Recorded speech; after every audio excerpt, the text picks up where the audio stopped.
अनम फातिमा हमारे साथ प्रयागराज से जुड़ी हुई हैं। अनम, बाढ़ बारिश की रोज़ाना तस्वीरें हम अलग अलग जगह से दिखाते हैं, लेकिन आज एक ऐसा भयावह मंजर दिखाने को हम मजबूर हो गए हैं जब उत्तराखंड में इतनी बड़ी त्रासदी आई है 2013 के बाद। अब आज का दिन, और हर कोई उसे देख के स्तब्ध है। जी, बिल्कुल। देखिए, ये ऐसी तस्वीरें जो हम देख रहे हैं वहाँ से, वो यकीनन बहुत ही ज़्यादा भयावह तस्वीरें हैं और बहुत ही ज़्यादा अफ़सोस की बात है, क्योंकि प्रकृति कब अपना रौद्र रूप ले ले वो हम समझ नहीं पाते हैं। किस तरीके से अचानक से वहाँ पे क्लाउड बर्स्ट हुआ, बादल फटा और लोगों को बिल्कुल अंदाज़ा ही नहीं था, क्योंकि मौसम कब किस वक़्त पलट जाए ये हम अंदाज़ा नहीं लगा सकते। आप प्रयागराज की भी इस वक़्त तस्वीरें देख रही होंगी। अगर हम बात करें आज की, तो आज सुबह से तेज धूप थी, तो शायद यहाँ के लोग जो है एक उम्मीद लगाए बैठे हुए थे कि शायद पानी घटेगा और अब धीमे-धीमे शायद वो वापस से उनकी ज़िंदगी शुरू हो जाएगी, जैसे रोज़मर्रा की ज़िंदगी चल रही थी। पर अभी आप यहाँ की तस्वीरें देखिए, कितनी ज़्यादा ही भयानक हैं।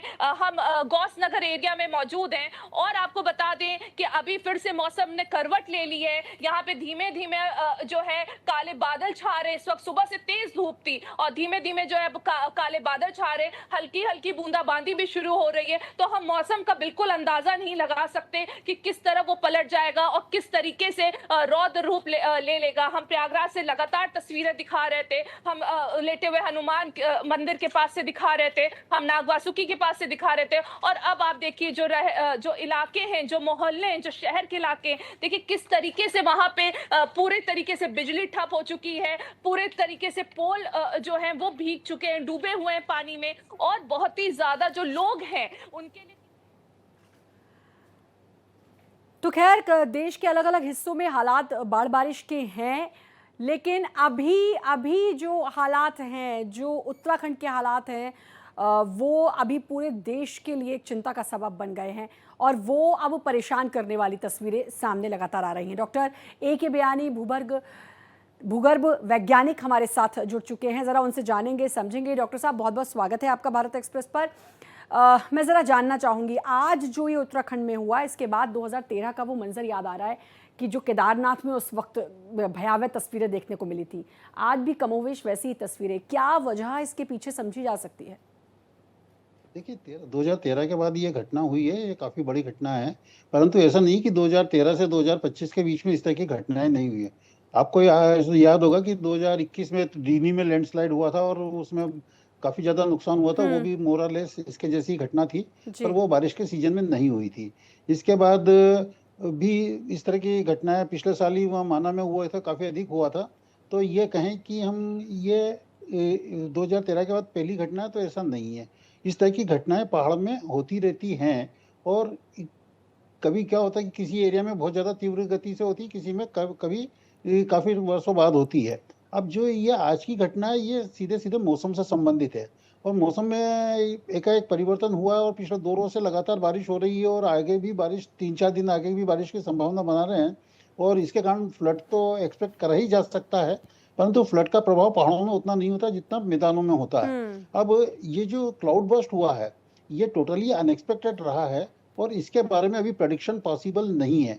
कारण ये है कि जो क्लाउड बर्स्ट होता है, वो एकाएक 1 घंटे में अगर 4 इंच बारिश हो, तो उस स्थिति को हम क्लाउड बर्स्ट की स्थिति में रखते हैं। और ये बारिश भी कोई बहुत बड़े एरिया में नहीं होना चाहिए, छोटे से एरिया में फोकस होना चाहिए। और छोटे से एरिया में जब फोकस होगी और बहुत तेजी से पानी गिरेगा, तो जो पानी जब पहाड़ के धरातल से टकराएगा या सरफेस से टकराएगा, तो पहाड़ पे जितना भी मलबा है वो बह के पानी के साथ नीचे आएगा, क्योंकि बहुत तेजी से पानी की अपने कटाव क्षमता बहुत बढ़ जाती है। तो वो जब मलबा नीचे आता है, तो वो मलबा काफी बड़े पैमाने पर नुकसान उत्पन्न करता है। और जैसा अभी हमने उत्तरकाशी ये धराली में देखा है, धराली में मुश्किल से 2 सेकंड में पूरे के पूरे मकान तबाह हो गए। तो इस तबाही के पीछे जो कारण है, वो क्लाउड बर्स्ट एक कारण है और उसके साथ जो मलबा आया है बह के, जिसको हम भूविज्ञान की भाषा में डेब्रिस फ्लो या अर्थ फ्लो की कैटेगरी में रख सकते हैं, मड फ्लो की कैटेगरी में भी रख सकते हैं। ये अलग अलग कैटेगरी होती है, इसमें डिपेंड करता है कि मलबे की साइज क्या है। अगर मलबा बड़ा है तो डेब्रिस फ्लो है और फाइन है तो अर्थ फ्लो है। अब जो रिवर बेड के दृश्य दिख रहे हैं, उस हिसाब से ये डेब्रिस फ्लो की कैटेगरी में आता है। और डेब्रिस फ्लो जो है काफी खतरनाक होता है। इसका कारण यह है कि इसमें मारक क्षमता या इसके नुकसान पहुंचाने की क्षमता बहुत अधिक होती है। तो यही कारण है कि जिस कारण अभी इतना नुकसान हुआ है। यही मैं कहूँगा कि इसमें तरह के अभी जो क्लाउड बर्स्ट है, इस पे काफ़ी रिसर्च होना बाकी है, क्योंकि अभी इस पे रिसर्च उतनी हुई नहीं कि तो भाई यानी कि इससे किसी पर्टिकुलर एरिया में अनएक्सपेक्टेड, क्यों होता है। जी।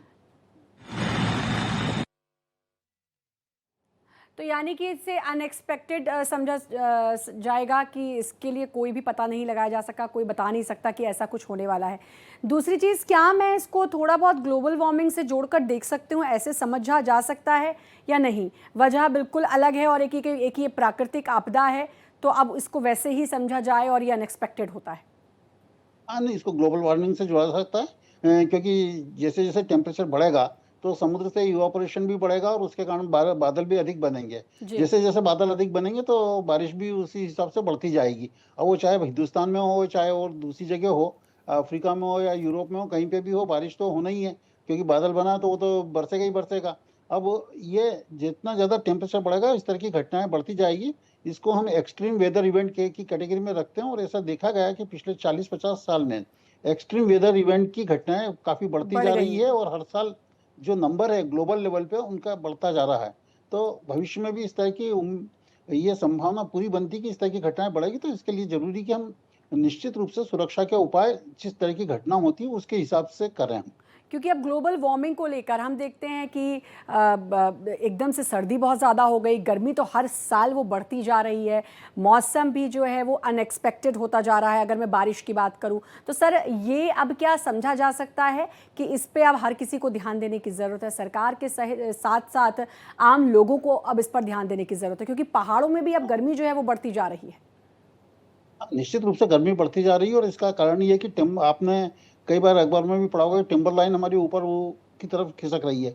इसका मतलब ये है कि जो वृक्ष नीचे के लेवल पे मिलते थे, वो एक पर्टिकुलर हाइट पे मिलते थे, वो हायर हाइट पे भी मिलने लग गए हैं। अब गर्मी बढ़ती जा रही है, तो इसमें सरकार और प्रशासन, जो जनता है, इसका तो सहयोग चाहिए ही। पर सरकार का अधिक सहयोग चाहिए, क्योंकि अभी देखिए सारी दुनिया में कई जगह युद्ध चल रहे हैं, और उसके कारण बड़े पैमाने पे तबाही हो रही है। चाहे वो यूक्रेन का युद्ध हो, चाहे वो इसराइल हमास के बीच का हो, या इसराइल ईरान के बीच का हो। तो आफ्टर ऑल ये भी कारण है गर्मी बढ़ाने के हैं। और दूसरा गर्मी बढ़ाने का कारण ये कि जो ये जो जंगल जो जल रहे हैं, या जो फॉरेस्ट फायर हो रहा है, हमारे देश में तो खैर उतना फॉरेस्ट फायर काफ़ी होते हैं, पर उसकी जो एरिया कवरेज एरिया है वो बहुत कम होता है। परंतु जो अमेजन के जंगल हैं या ऑस्ट्रेलिया के जंगल है, जहाँ हजारों स्क्वायर किलोमीटर में फॉरेस्ट एक ही इवेंट में जल के खत्म हो जाते हैं, अभी अमेरिका में हुए, फिर इसके पहले जी। ऑस्ट्रेलिया में हुए, इसके पहले साउथ अमेरिका में हुए। तो ये भी ग्लोबल वार्मिंग के बड़े कारण हैं, और इस तरह के कारणों पे भी रोक लगे और साथ में जन सहयोग रहे, तो निश्चित रूप से टेम्परेचर पे हम कुछ हद तक कंट्रोल पा सकते हैं। परंतु जो सबसे ज़्यादा ज़रूरी कि हम अपने लेवल पे भी सावधानी बरतें, कि खास करके जो अभी जो तबाही हुई है उत्तरकाशी की धराली वाली, इसमें आप देखेंगे मकान मुश्किल से 2 सेकंड में धराशायी हो गए। तो इसमें ये कहेंगे कि कंस्ट्रक्शन बहुत क्वालिटी जैसी थी, कंस्ट्रक्शन की क्वालिटी अच्छी नहीं थी, भले से बाहर से वो मकान कैसा भी दिख रहा हो,